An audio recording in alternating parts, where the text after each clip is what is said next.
पश्चिम बंगाल में इस समय चुनाव चल रहे हैं। पहले चरण का मतदान हो चुका है और 29 अप्रैल को दूसरे चरण का मतदान होना है। और इस राज्य में बीजेपी इस बार किसी भी कीमत पर सत्ता हासिल करने की लड़ाई लड़ रही है। वहीं दूसरी तरफ है सत्ताधारी टीएमसी, जो अपनी जमीन छोड़ने को तैयार नहीं है।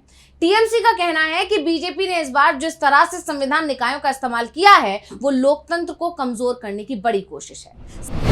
सिर्फ संवैधानिक संस्थानों का इस्तेमाल ही चुनाव के लिए नहीं किया जा रहा है, बल्कि केंद्रीय सुरक्षा बल और चुनावी काम में जुटे अधिकारी भी बीजेपी का प्रचार कर रहे हैं। और इसको लेकर भी चुनाव आयोग का दरवाजा खटखटाया जा चुका है टीएमसी की तरफ से, लेकिन चुनाव आयोग की तरफ से कोई जवाब नहीं दिया गया और इसके चलते चुनाव आयोग पर भी सवाल खड़े होते रहे हैं। आरोप यह भी है कि बीजेपी नेता चुनाव प्रचार के लिए सरकारी गाड़ी का इस्तेमाल कर रहे हैं। जिस केंद्रीय बल पर बंगाल में चुनाव कराने की जिम्मेदारी है, वो सुरक्षा बल बीजेपी का ही उल्टा प्रचार कर रहे हैं। और अब टीएमसी की तरफ से यहां तक कहा जा रहा है कि चुनाव के लिए ऑब्जर्वर बनाए अधिकारी भी बीजेपी नेताओं के साथ गुप्त बैठकें कर रहे हैं।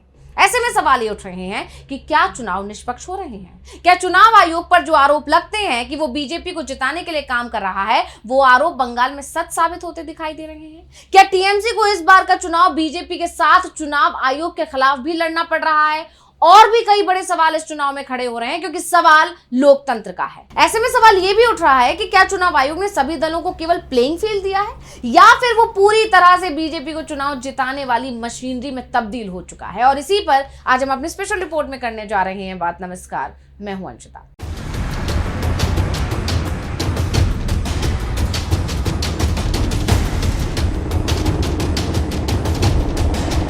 क्या चुनाव आयोग के निष्पक्ष पहरेदार ही या पक्षपात करने लगे?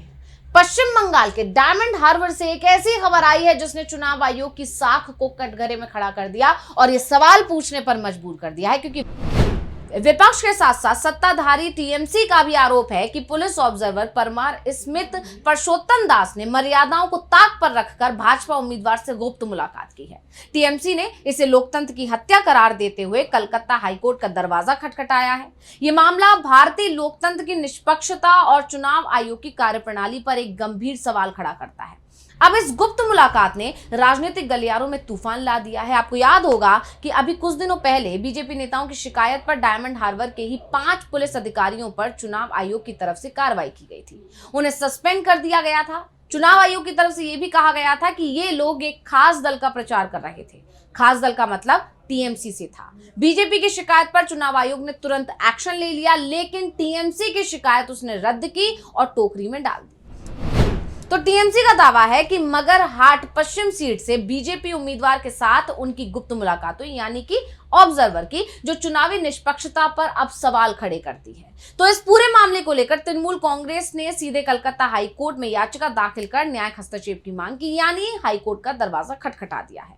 और जैसे ही घटना की जानकारी तृणमूल कांग्रेस को हुई थी, वैसे ही पार्टी के महासचिव अभिषेक बनर्जी ने चेतावनी दे डाली थी कि ऐसा करने वाले पर्यवेक्षक को अदालत में घसीटा जाएगा। और उनके इस बयान के कुछ ही घंटों बाद तृणमूल कांग्रेस ने हाईकोर्ट में मामला दर्ज कर दिया है।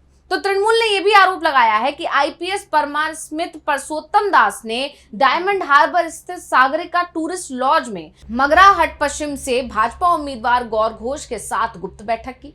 दावा यह भी है कि आईपीएस अधिकारी 20 अप्रैल को नियमों का उल्लंघन करते हुए लॉज में मौजूद थे। ये बैठक उसी दिन हुई थी। वहीं तृणमूल ने कुछ दिन पहले इस बैठक का सीसीटीवी फुटेज भी कोर्ट को उपलब्ध कराने की बात कही है। वहीं अभिषेक बनर्जी ने अपने लोकसभा क्षेत्र में चुनाव प्रचार के दौरान भाजपा उम्मीदवार की पुलिस पर्यवेक्षक से मुलाकात का मुद्दा उठाया। उन्होंने कहा, उन्हें लगा था कि वो गुप्त बैठक करेंगे और किसी को पता नहीं चलेगा। अरे, मैं हवा में, आसमान में, डायमंड हार्बर के पत्तों में, हर जगह मौजूद हूं। मैं इस पुलिस पर्यवेक्षक को अदालत में घसीटूंगा। और इसके बाद ही तृणमूल कांग्रेस ने हाईकोर्ट का दरवाजा खटखटा दिया। तो तृणमूल कांग्रेस ने यह भी बताया है कि आईपीएस परमार स्मिथ परसोत्तम दास को 2026 के पश्चिम बंगाल विधानसभा चुनावों के लिए पुलिस पर्यवेक्षक नियुक्त किया गया। ये पद पूरी तरह से निष्पक्ष और स्वतंत्र है। इसके बावजूद उन्होंने गुप्त बैठक की। ये क्षेत्र उनकी जिम्मेदारी है। परसोत्तम दास दक्षिण 24 परगना के 4 विधानसभा क्षेत्रों के प्रभारी हैं। अदालत को यह भी बताया गया कि वादी के पास बैठक की सीसीटीवी फुटेज भी है। तृणमूल ने दावा किया है कि पुलिस पर्यवेक्षक का यह व्यवहार प्रशासनिक नियमों और निष्पक्षता, पारदर्शिता और संस्थागत अखंडता के विरुद्ध है। आरोप है कि इससे स्वतंत्र और शांतिपूर्ण चुनाव प्रक्रिया पर जनता का विश्वास कम होगा, क्योंकि चुनाव आयोग की तरफ से नियुक्त पर्यवेक्षकों का काम निष्पक्ष और तटस्थ चुनाव सुनिश्चित करना होता है। किसी भी राजनीतिक दल से उनका संपर्क या फिर गुप्त बैठकें एक अपराध है और राज्य की सत्ताधारी पार्टी ने इस मामले में न्यायपालिका से हस्तक्षेप का अनुरोध किया है। साथ ही टीएमसी का कहना है कि जिस ऑब्जर्वर को आईपीएस मेस में रुकना था, वो डायमंड हार्बर के सागरिका होटल के कमरा नंबर 208 में क्या कर रहे थे। सीसीटीवी फुटेज में भाजपा उम्मीदवार गौर सुंदर घोष को होटल में जाते हुए भी देखा गया है, यानी उसी होटल में जिसमें ये पर्यवेक्षक रह रहे थे। अब इस मामले के सामने आने के बाद टीएमसी का सवाल सीधा है कि क्या चुनाव आयोग अब निष्पक्ष नहीं रहा? क्या ये मुलाकात चुनाव को प्रभावित करने की कोई गुप्त साजिश है?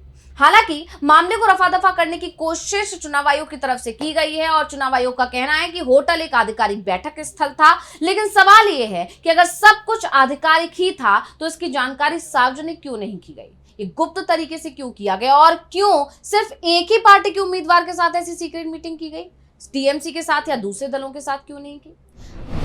यानी अब ये मामला जबरदस्त तूल पकड़ रहा है, क्योंकि चुनाव आयोग पर शुरुआत से ही बीजेपी की मदद करने के आरोप लग रहे हैं और ये जो घटनाक्रम है इसने उन आरोपों पर एक तरह से मुहर लगा दी है। ऐसे में टीएमसी का सबूतों के साथ चुनाव आयोग पर आरोप लगाना उसकी मुश्किल बढ़ा सकता है। अब एक सवाल ये भी है कि अगर आरोप सही साबित होते हैं तो कोर्ट क्या एक्शन ले सकता है। जानकारों के मुताबिक अगर ये आरोप सही पाए जाते हैं कि पुलिस ऑब्जर्वर ने जानबूझकर नियमों का उल्लंघन किया है तो कठोर कार्रवाई की जा सकती है, जैसे चुनाव रद्द होना या फिर पुनर्मतदान होना।